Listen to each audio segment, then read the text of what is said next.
My name's Allison Whitney, and I'm a faculty member in the English department.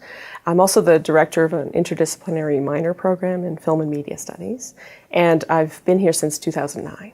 It's a class on film genres called Horror and the Fantastic.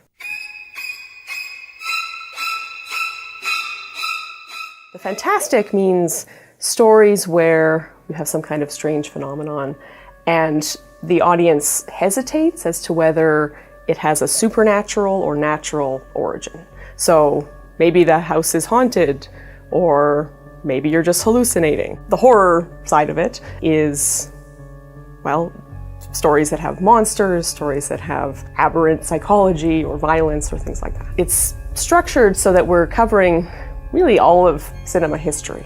So we start in the 1890s with a film about the execution of Mary Queen of Scots, and we go up to very recent films like Cabin in the Woods. Sometimes I'll get students who are already horror fans and they're very excited to be having the opportunity to take a class on something that they love. Other students are frankly kind of scared. They think, well, I'm taking this because I need the course. But they tend to discover that the films they loved or the films they're learning to love are a lot more complicated and a lot more interesting. For example, we've been talking a lot about Night of the Living Dead as a film that's very much cognizant of the civil rights movement. One of the things that's remarkable about the film is that the main character, the hero, is African American, which is something that you almost never saw in mainstream movies at that time. I'm fighting for everything up here, and the radio and the food is part of what I'm fighting for.